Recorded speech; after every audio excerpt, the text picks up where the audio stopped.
So what traps should you look out for when you start your Data Vault journey?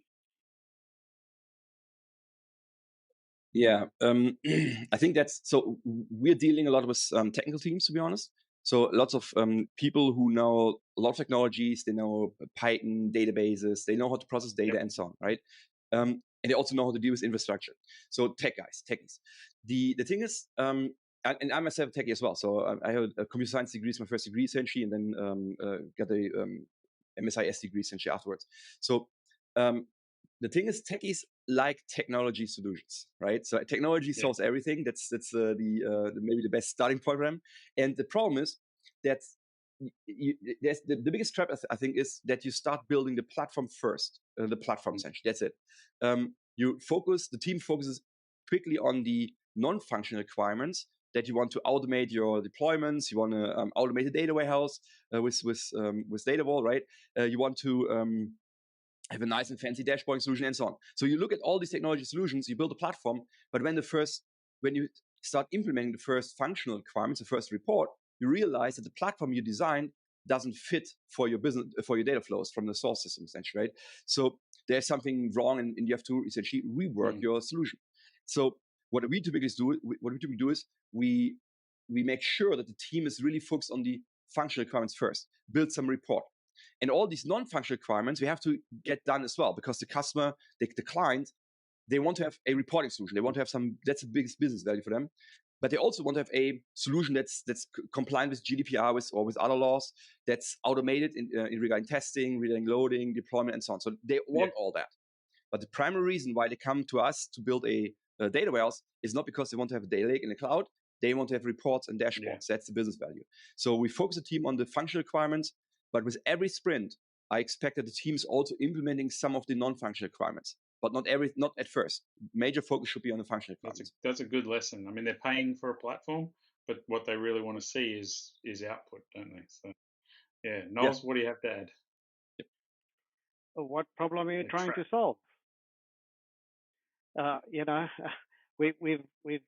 We've seen quite a few implementations where the problem is being solved before it's become a problem, and then the business goes, but it's never been a problem, and so it never adopts it. So that's the first issue. So find a business problem, a business outcome that has value, and focus on that. So very much in line with Michael's description there.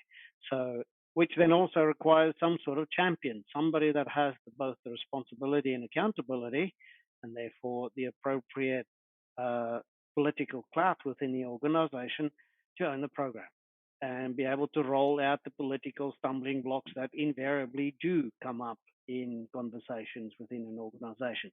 Change is always resisted. So if you are going to implement something new or something different, then you need a change champion. So that's a critical success factor for all of these programs. So have a good champion in place, then have something of value that is delivered.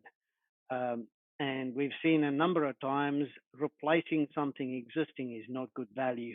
So have something new, something specific with explicit value that it drives the program, as opposed to being a me too. Me too never gets the love that it's supposed to have. And so from that perspective, it's a critical success factor.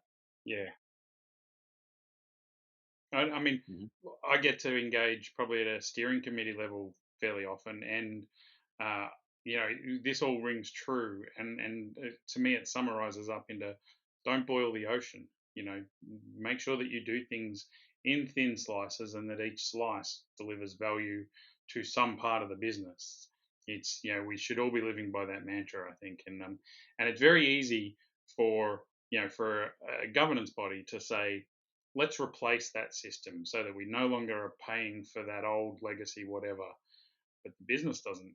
The business users don't care. They're not seeing the bill, so they're not necessarily caring that that's being replaced. And also, that's boiling the ocean, because usually that system's been in for years, so it's probably producing hundreds of reports, and you're going to be at it for a long time if you're trying to replicate all of that stuff without delivering anything new. So I think we're all on the same page about that, and I've seen that really play out in not a positive way at the steering committee level. So.